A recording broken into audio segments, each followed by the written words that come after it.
Hello বন্ধুরা, কেমন আছো তোমরা? আশা করি তোমরা অনেক ভালো আছো। তোমাদের মজা দেওয়ার জন্য আবারও একটি নতুন গল্প নিয়ে এলাম। আজকের গল্পটি খুবই মজাদার হতে চলেছে। আমি শিওর বলতে পারি গল্পটি শেষ পর্যন্ত শুনলে তোমাদের দাঁড়িয়ে যাবে।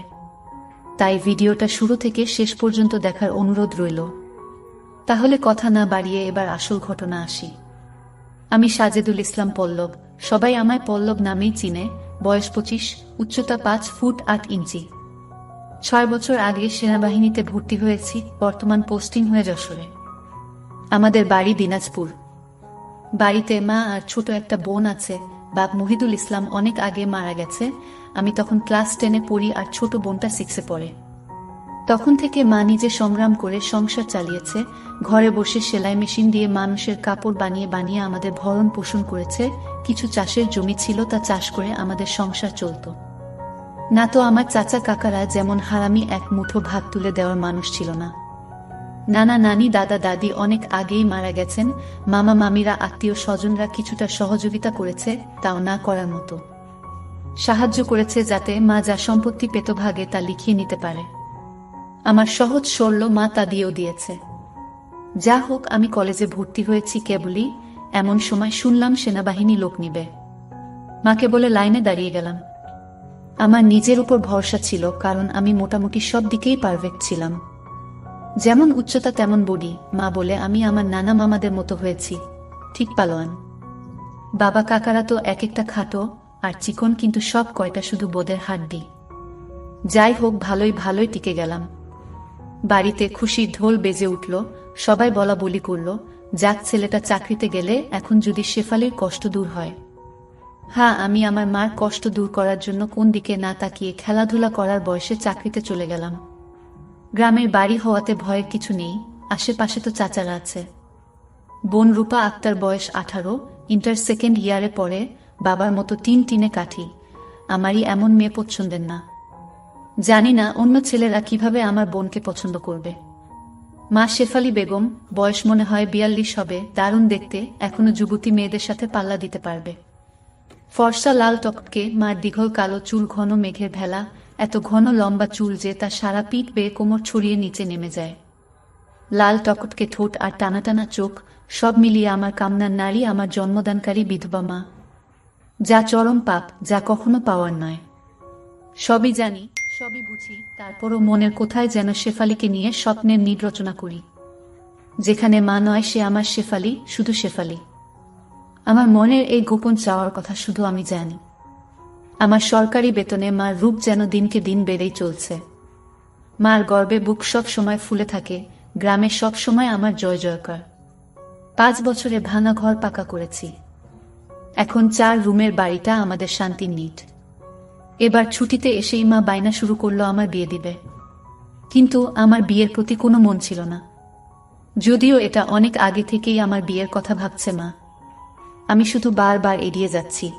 আজ এ নিয়ে মার সাথে মুখ কালাকালি হয়ে গেল। মার এক কথা, রূপা বড় হয়েছে, বিয়ে দিতে হবে। এরই মাঝে কয়েকটা সম্বন্ধ এসেছিল। তার বিয়ে হয়ে গেলে সে একা একা কিভাবে থাকবে, হ্যান ত্যান কত কথা। আমি এসেছি শুনে ছোট মামা এলো। সারাদিন থেকে বিকেলে যাওয়ার সময় আমাদের সবাইকে নিয়ে যেতে চাইল। আমরা না যাওয়াতে জোর করে রূপাকে নিয়ে গেল। বলল 2 দিন পর মা বেটা গিয়ে বেরিয়ে আসবে আর রূপাকে নিয়ে আসবে। আমাকে আর মাকে নিয়ে যাওয়ার জন্য আর কি এমনটা করল। সন্ধ্যা থেকে আকাশটা মেঘলা হয়ে আছে দেখে বাইরে গেলাম না। না হলে 2 দিন থেকে এসে সন্ধ্যার পর বন্ধুদের সাথে আড্ডা মারতে বেরিয়ে পড়ি। আজ গেলাম না দেখে মাও খুব খুশি।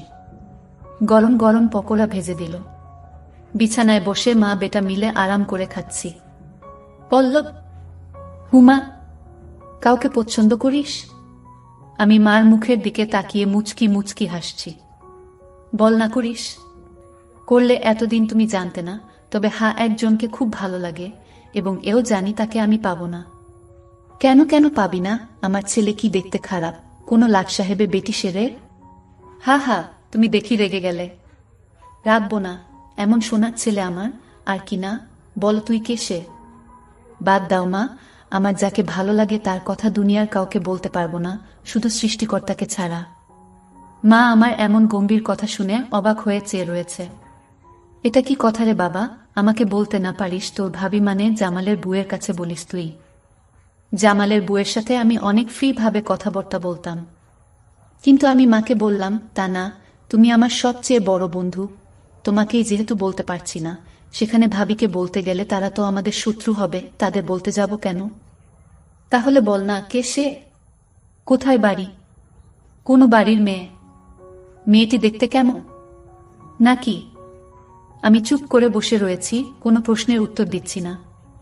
মা অনেকক্ষণ আমার উত্তরের অপেক্ষা থেকে মুখ গোমড়া করে চলে গেল। ঘন ঘন বিদ্যুৎ চমকাচ্ছে, আকাশটা কালো হয়ে আছে, রাতের তারাগুলো না জানি কোথায় ডুব দিয়েছে। আমি জানালার গ্লাস খুলে দিয়ে ঠান্ডা হাওয়া গায়ে মাখছি, হাত বাড়িয়ে ব্যাগটা নিয়ে খুললাম, সিগারেটের প্যাকেটটা বের করে একটা ধরিয়ে টানছি। প্যাকেট রাখতে গিয়ে মোবাইলের বক্সটার কথা মনে পড়ল। রূপার জন্য যা যা এনেছিলাম সব দিয়েছি, শুধু মারগুলো দেওয়া হয়নি, চেয়েছিলাম দিতে, এমন সময় ছোট মামা এলো তাই আর দেওয়া হয়নি। নতুন অ্যান্ড্রয়েড সেট, মা খুব খুশি হবে। আরেক বক্সে একটা স্বর্ণের চেইন। মার যেটা ছিল সেটা আমার এসএসসি ফর্ম ফিলআপের সময় বিক্রি করে দিয়েছিল। তখন থেকে মার গলা খালি, আরো কয়েকটা জিনিস আছে মার জন্য। আয় খেয়ে নে, ঝড় আসতে পারে, কারেন্ট চলে গেলে খেতে ঝামেলা হবে। আমি তাড়াতাড়ি সিগারেটটা জানালা দিয়ে বাইরে ফেলে দিয়ে, হা দাও। কি লজ্জা, মা সিগারেট খেতে দেখে নিল, জানে আমি খাই তবে এভাবে দেখেনি কখনো। ঘরে বসে সিগারেট খাওয়াটা ভুল হয়ে গেছে, সারা ঘরে সিগারেটের ধোঁয়া। মা বেটা খেয়ে দিয়ে উঠলাম। তারপর আমি মাকে বললাম, মা আমার রুমে এসো তো একটু। মা বলল, তুই যা, আমি থালা বাসনগুলো গুছিয়ে আসছি। আমি রুমে এসে শুয়ে রইলাম। মা 20 মিনিট পর হাত মুছতে মুছতে এলো। কিরে বাবা? আমি উঠে মায়ের হাত ধরে খাটে নিয়ে বসালাম। ব্যাগ থেকে এক এক করে শাড়ি, ব্লাউজের কাপড়, ছায়ার কাপড়, একটা বাদুর বোরকা, দুটো ওড়না, একটা শীতের জামা, চাদর ও একটা প্যাকেট দিলাম। প্যাকেটটা দিলাম ভয়ে ভয়ে, কারণ ওতে দুশের ছোট জামা কাপড় আছে, জানি না দেখার পর কি বলবে। এত কিছু কি জন্য এনেছিস? তোর কি বুদ্ধি শুদ্ধি হবে না কখনো? প্রতিবারই এত কিছু আনা লাগবে? আহ থামো তো তুমি, যা লাগে তা আনবো না। এটাতে কি রে? না, ওটা এখন খুলবে না, তোমার ঘরে গিয়ে খুলবে, আর প্লিজ রাগ করবে না। কি আছে এতে? তা তুমি খুলে দেখে নিও। আর হ্যাঁ, আরো কিছু আছে, এই বলে মোবাইলটা দিলাম। একটা থাকতে আরেকটা এত দামি মোবাইল? তোমার চেয়ে কোনো কিছু দামি নয় আমার কাছে, এই বলে গালে একটা হামি দিলাম। মাও আমার কপালে হামি দিল। চোখ বন্ধ করো তো। কেন রে? আহ করো না একটু। মা হেসে দিয়ে চোখ বন্ধ করল। আমি চেইনটা মার গলায় পরিয়ে দিলাম। এখন চোখ খুলো মা। মা চোখ খুলে স্বর্ণের চেইনটা দেখে হুহু করে কেঁদে দিল। না মা, না, কাঁদবে না, প্লিজ মা, কেঁদে না, তোমার মুখে হাসি দেখব বলে নিয়ে এসেছি, সেখানে তুমি যদি কাঁদো তাহলে আমার খুব কষ্ট হবে মা। না রে বাবা, কাঁদছি না, তুই বুঝবি না এটা কিসের কান্না। খুশি হয়েছ মা? হারে বাবা, অনেক খুশি হয়েছি, এই বলে মা দাঁড়িয়ে আমাকে ধরল। আমি তো কেঁপে উঠলাম, মা কখনো এভাবে আমাকে ধরেছে বলে মনে হয় না। কি নরম, কি সুন্দর ঘ্রাণ, দুটো আমার বুকে পিষ্ট হচ্ছে। মা অনেকটা খাটো হওয়াতে তার মাথাটা আমার থুতনির নিচে, চুল থেকে সুবাস এসে নাকে লাগছে। নাক মুখ ডুবিয়ে দিলাম চুলে। ধীরে ধীরে আমার ওটা শক্ত হচ্ছে। মন চাচ্ছে হাত দুটো আরেকটু নিচে নিয়ে রাখি, তবে সাহস পাচ্ছি না। আমার মা যা রাগী মানুষ, ছোটবেলায় কত বেতপিটা করেছে তার হিসাব নেই। মার মুখটা দুহাত দিয়ে ধরে কপালে একটা হামি দিলাম। আর কখনো কাঁদবে না মা, আমি যেন তোমার চোখে পানি না দেখি। আচ্ছা বাবা, আর কাঁদবো না। তো যাও, লাল তাঁতের শাড়িটা পরে দেখাও তো, দেখি কেমন লাগে আমার মাকে। যা পাগল, আমি বিধবা মেয়ে লোক, এমন লাল টপকে শাড়ি পরলে মানুষে কি বলবে? কে কি বলল তাতে তোমার কি যায় আসে? আর এখানে মানুষ আসবে কোথা থেকে? মানুষের সামনে না পড়তে চাইলে পড়ো না, এখন আমাকে তো পরে দেখাও। আমার খুব মন চাইছে সাজুগুজু করে কেমন লাগে দেখতে। তাই ইসা আমার বাবা এনেছে, আর আমি পরবো না তা কি হয়? তবে মানুষের সামনে কখনো পড়তে বলিস না রে। ঠিক আছে মা, আমি শুধু আমার সুন্দরী মাকে দু চোখ ভরে দেখতে পেলেই হলো। যা দুষ্টু, মাকে কেউ সুন্দরী বলে? হা হা হা, তাই? তাহলে কি বলবো গো? তুই জানিস কি বলবি। বেয়াদবি নিও না, প্যাকেটে যা আছে তাও পড়ো। কি আছে রে এতে? যা খুলে দেখো। মা চলে গেল। আমি পিছন থেকে তার পাছার দোল দেখে মুগ্ধ হয়ে গেলাম। এ মহিলার কি কখনো যৌবনে ভাটা পড়বে না? প্রায় 15 মিনিট পরে মা এলো। অসম্ভব, এ কাকে দেখছি আমি? এতদিন এক পেরে শাড়িতে যে মাকে দেখেছি তার সাথে এই মহিলার কোনো মিল নেই। কি সুন্দর, অতুলনীয়, গর্জিয়াস, যতই উপমা দিই না কেন কম পড়ে যাবে। মা দরজার কাছে দাঁড়িয়ে আছে, আমি বিছানার পাশে হা করে দাঁড়িয়ে আছি। মা ভীষণ মায়াবী করে হেসে চোখের ভ্রু উঠানামা করে জানতে চাইলে, কি কেমন? আমি ধীরে ধীরে মার সামনে গিয়ে দাঁড়ালাম। কি রে, কেমন হয়েছে? দারুণ মা, খুব সুন্দর, মনে হচ্ছে অ্যাঞ্জেল। যা দুষ্টু, মাকে এমন কমপ্লিমেন্ট দিতে হয়? আমার 10 পাস মা যে এমন কথাও বলতে পারে জানা ছিল না। সরি মা, বলে হাত ধরে বিছানায় নিয়ে বসালাম। আমি নিচে বসে মার কোলে মাথা রাখলাম। তুমি সব সময় এমন ভাবে থাকতে পারো না মা? মা আমার মাথায় চুলে হাত বুলিয়ে দিয়ে, কি পাগলের মতো বলছিস? মানুষে দেখলে কি বলবে? তাহলে বলো, আমি যে কয়দিন থাকবো সে কয়দিন এমন করে সেজে থাকবে? কেন রে? আমার খুব ভালো লাগে মা। পাগল, আচ্ছা থাকবনি। আমি মুখ উঠিয়ে মার মুখের দিকে তাকিয়ে, ওগুলো পড়েছ মা? যা শয়তান, কিছু তো শরম কর। মার জন্য কেউ এসব আনে? জানি না মা কেউ আনে কিনা, তবে বাবা থাকলে হয়তো আমিও আনতাম না। সে নেই দেখে মনে হলো আমার মার তো ভালো মন্দর খোঁজ রাখার কেউ নেই, তাই নিজেই রাখি। রাগ হয়েছ মা? না, রাগ হয়নি, কিন্তু আর আনিস না। কেন মা, পছন্দ হয়নি নাকি সাইজে হয়নি? সব ঠিক আছে, তবে তবে কি মা? মা লজ্জায় মুখ ঘুরিয়ে নিয়ে, তুই এনেছিস ভাবলে পড়তে শরম করে রে। আজ থেকে আমাকে ছেলে নয় বন্ধু ভাববে, তাহলে আর শরম করবে না, হবে মা আমার বন্ধু। যাহ পাগল, সমবয়সী না হলে কি বন্ধু হওয়া যায়? এ যুগে ওসব পুরনো কথা মা। তাই বলে মা ছেলে? হ্যাঁ মা ছেলে, এতেই তো ভালো, একে অপরের কাছে আসা যায়। তুই অনেক বড় হয়ে গেছিস দেখি, কি সুন্দর কথা বলছিস। তা তো অবশ্যই, কয়দিন পর তোমার ছেলে 2nd লেফটেন্যান্ট অফিসার হবে। খুব ভালো হবে রে বাবা, খুব ভালো হবে। এমন সময় বিদ্যুৎ চলে গেল। মোবাইলটা জ্বালাতো পল্লব, দেখি চার্জার বাতিটা কোথায় আছে। থাক না মা এমন, কি সুন্দর তোমার কোলে শুয়ে আছি। জানো মা, পাহাড়ি এলাকায় একা একা পোস্টে ডিউটি দেওয়ার সময় এমন স্বপ্ন রোজ দেখি। প্রতিদিন মনে হয় তোমার কোলে শুয়ে একটু যদি। ঠিক আছে, এমনই থাক, তোর যত মন চাই। ধন্যবাদ মা। আজ আমার পাশে ঘুমাবে একটু? কেন রে? মন চাচ্ছে তোমাকে ধরে ঘুমাতে। ঠিক আছে, যা সদর দরজাটা বন্ধ করে ঘরগুলোতে ছিটকানি লাগিয়ে আয়। আমি উঠে মার গালে চুমু দিয়ে লাফাতে লাফাতে চলে গেলাম। আজ আমার খুশি ধরে না, কিছু হলে হতেও পারে। এক জগ পানি নিয়ে এলাম সাথে করে। এসে দেখি মা শুয়ে পড়েছে। টেবিলে জগটা রেখে খাটের পাশে দাঁড়ালাম। মা দেয়ালের দিকে সরে গিয়ে আমাকে জায়গা করে দিল।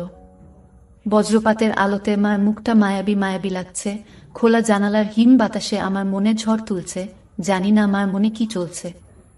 মনে হচ্ছে মা তার স্বামীকে পাশে শোয়ার জন্য জায়গা করে দিল। মা নতুন বউ, আমি তার স্বামী।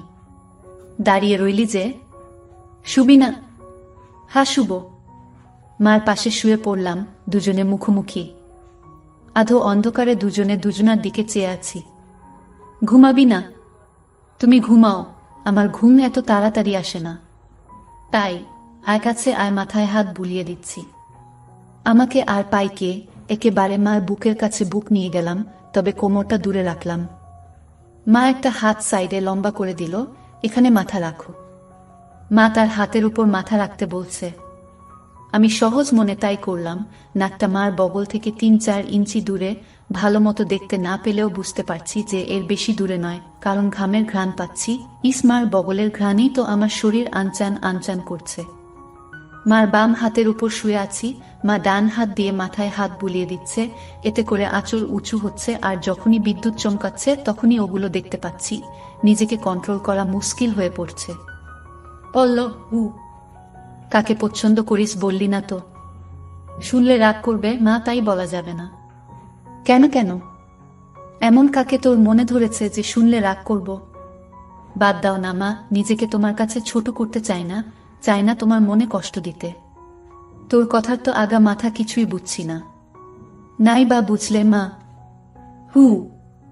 তোমাকে একটু ধরি? মা হি হি করে হেসে, ধর। কি সুন্দর ঘ্রাণ গো মা তোমার। যা শয়তান। আমি মার এমন আশকারা দেওয়া কথায় সাহস পেয়ে তাকে চিৎ করে দিলাম। মন চাচ্ছে কোমরাটা উপর তুলে দিতে। মুখটা উঁচু করে হামি দিয়ে বললাম, আমি তোমাকে খুব ভালোবাসি মা। মা আমার মুখটা দুহাত দিয়ে ধরে, আমিও তোকে খুব ভালোবাসি রে বাবা। আমার ভালোবাসাটা অন্যরকম মা। কেমন রে? মা ছাড়া আরো অনেক কিছু। কেমন? শুনলে রাগ করবে না তো? আহ বল না, এত পেঁচাচ্ছিস কেন? তুমি আমার ড্রিম গার্ল মা, তাই তো? কি? হ্যাঁ মা, জানি এটা শুনে আমাকে খারাপ ভাবছো, এজন্যই বলতে চাইছিলাম না। আমি তোর মা পল্লব, আর তুই এমনটা কিভাবে ভাবতে পারলি? জানি না মা, শুধু জানি আমি তোমাকে প্রচন্ড ভালোবাসি, তোমাকে ছাড়া কাউকে ভাবতে পারি না। চুপ কর বেয়াদব, এমন কথা বলতে তোর মুখে বাজছে না? সরি মা, এই বলে উপর থেকে উঠে খাট থেকে নেমে পানি খেলাম। মাও বিছানার উপর উঠে বসেছে, বুঝতে পারছি সে অবাক হয়ে আমার দিকে তাকিয়ে আছে। জানালার ধারে গিয়ে দাঁড়ালাম, বৃষ্টি থেমে গেছে, তারপরও আকাশ কালো হয়ে আছে, চাঁদ তারা কোথায় যেন লুকিয়ে গেছে আজ। ঠিক আমার হৃদয়ের মতো চারিদিকে অন্ধকার। এমন সময় কারেন্ট এলো, ঘরটা আলোকিত হয়ে গেল। আমি জানালাটা লাগিয়ে দিলাম, পর্দা ঝুলিয়ে দিয়ে ঘুরে দাঁড়ালাম। মা বিছানার উপর হাঁটুতে মাথা দিয়ে নির্বাক বসে আছে। ফ্যানের হাওয়া মার রেশমি চুলগুলো দোলা দিচ্ছে। মনে হচ্ছে নববধূ বসে আছে। মা মুখ তুলে আমাকে তার দিকে এক মনে তাকিয়ে থাকতে দেখে, এখনে আয়। আমি মার কাছে গেলাম। বস। বসলাম। মা আমার পিঠে হাত বুলিয়ে দিয়ে বলে, এমনটা হয় না বাবা, আমার লক্ষ্মী ছেলে, আমি কিছু মনে করিনি। আমি জানি তোদের বয়সের ছেলেদের ফ্যান্টাসি হয় খালা চাচিরা, তবে মাকে নিয়ে ফ্যান্টাসি রচনা করা একটু বেশি হয়ে যায়। সরি মা। আমার ভোলি ভালি মা যে এতটা বুঝে, এতটা পোক্ত আমার জানাই ছিল না, এত অনেক শেয়ানা। ঠিক আছে, চেষ্টা কর আমার উপর থেকে মনটা সরিয়ে অন্যদিকে নিতে, বিয়েটা করে নে, দেখবি সুন্দরী বউ পেলে মাকে ভুলে যাবি। আমি মাথা নিচু করে পারবো না মা, প্লিজ। নিজের সাথে অনেক লড়াই করেছি, আমি ক্লান্ত মা, কিছুতেই তোমাকে মন থেকে সরাতে পারি না। কেন রে, কি এমন পাস আমার মাঝে? আমি মুখ তুলে মার মুখের দিকে তাকিয়ে, জানি না মা, শুধু জানি তুমি আমার সব, তোমার কথা চিন্তা করলেই আমার কি তোর? পাগল হয়ে যায় মা। মা মুচকি হেসেও কিছু না, এই জিনিসের প্রতি টান একটু বেশিই হয়। আমি তো বুড়ি হয়ে গেছি, তুই যেমনটা ভাবিস তেমনটা আমি আর নেই। মার এমন কথা শুনে আমি কেঁপে উঠলাম। মা কি ইশারায় আমাকে বুঝালো যে তার জিনিসপত্র আর আগের মতো নেই, দেখলে আমার পছন্দ হবে না? দেখ বাবা, এক একজনের এক একজনকে ভালো লাগে, তাই বলে কি তাকেই নিজের করে পেতে হবে এমন কোনো কথা আছে? অন্য কোনো মা হলে এসব কথা শোনার সাথে সাথে চিৎকার চেঁচামেচি করে বাড়ি মাথায় তুলত। আমি কিন্তু তা করছি না, কারণ তুই আমার একমাত্র ছেলে, নারী ছেঁড়া বাঁধন, আমি তোকে অনেক ভালোবাসি।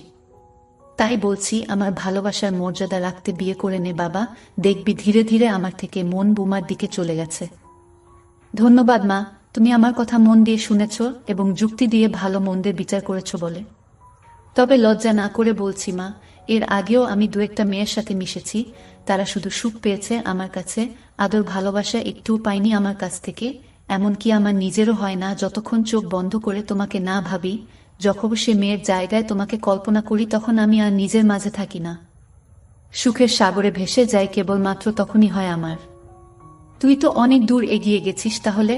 আমি অনেক আগে থেকেই বুঝতে পেরেছিলাম যে আর চোখে লুকিয়ে লুকিয়ে আমাকে দেখিস।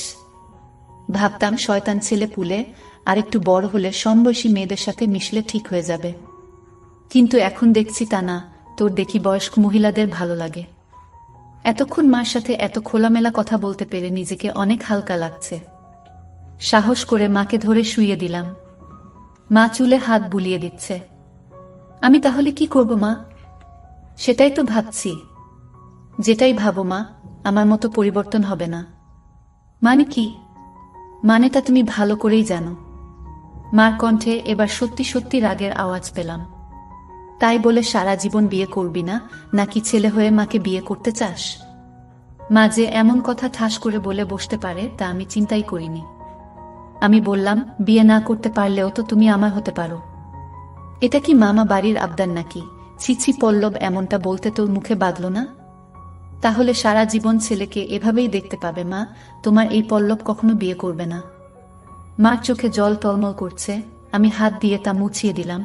আমি তো এমন কিছু করিনি মা, তাহলে তুমি কাঁদছো কেন? আমরা দুজন জাস্ট আলাপ করছি। মা অনেকক্ষণ চুপ থেকে শুন বাবা লজ্জা শরমে মাথা খেয়ে বলছি, তোর কষ্ট আমি দেখতে পারবো না। আর বয়স্ক মহিলাদের কাপড় চোপড়ের উপর থেকেই কেবল ভালো লাগে, খুলে নয়। তুই যদি চাস তাহলে আমাকে সেভাবে একবার দেখে নে, তাও তুই মতো পরিবর্তন করো। তবে শুধু দেখতে পাবি, কিছু করতে পারবি না। মার মুখে এমন কথা শুনে আমি আর দুনিয়াতে নেই। বল রাজি? আর যদি আমি দেখে আরো বেশি আকর্ষণ অনুভব করি তাহলে? আমি বলতে চেয়েছি যে আজ আমাকে দেখো, আর আগেও তো তুই অন্যদের দেখেছিস, তাহলেই তফাৎটা বুঝতে পারবি। আমার মনে হচ্ছে আমার মতো মার মনের ভিতরেও কিছু আছে, নয়তো দেখার কথা আমি তো কিছু বলিনি। মা নিজ থেকে দেখতে দিতে চাইছে যে। রাজি? হ্যাঁ রাজি। যা, বড় লাইটটা বন্ধ করে ছোট লাইটটা জ্বালিয়ে আয়। মনে মনে ভাবলাম, কি সৌভাগ্য, আজ তো আমার পোয়া 12 লেগে গেছে। নীল বাতিটা জ্বালিয়ে খাটের পাশে দাঁড়িয়ে রইলাম। মা উঠে দাঁড়ালো।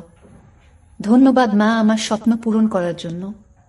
তোর জন্য আমি সব পারি রে, শুধু কথা দে সব দেখে নিয়ে মাকে ভুলে যাবি না তো, বা ভুল বুঝবি না তো। কি বলছো মা? তুমি আমার মা, আমার স্বপ্নের রানী, আমার ফ্যান্টাসির জগৎ, সব কিছুই তুমি। তোমাকে ভুলে গেলে তো নিজেকেই ভুলে যাওয়া হয়। কথা দিলাম মা, জীবন থাকতে তোমার অবাধ্য হব না। ভুল বুঝা বা ভুলে যাওয়া তো দূরের কথা। আমি বললাম, কিছু মনে করো না মা, আমি কি ছুঁয়ে দেখতে পারবো? মা আমার চোখের দিকে তাকিয়ে, আমি তোর মা পল্লব। হ্যাঁ মা, তুমি আমার মা এবং আমার রানীও। আমার আবদার শুনে মা শেষ পর্যন্ত রাজি হয়ে গেল। তারপর মা বলল, আমি তোর সব আশা পূরণ করব, তবে একথা পৃথিবীর কেউ যেন জানতে না পারে। আমি বললাম, ঠিক আছে মা, একটা শুধু তুমি আর আমি ছাড়া পৃথিবীর কেউ জানতে পারবে না। মা আমার কথা শুনে বিশ্বাস করলেন এবং আমার সব আশা পূরণ করল। কিন্তু আজ আমি তোমাদের সব সত্য কথা বলে দিলাম, কিন্তু এসব সত্য কথা কেউ কাউকে কখনোই বলে না। প্লিজ বন্ধুরা, গল্পটি ভালো লাগলে সামিয়া ব্লগ চ্যানেলটি সাবস্ক্রাইব করে দিও।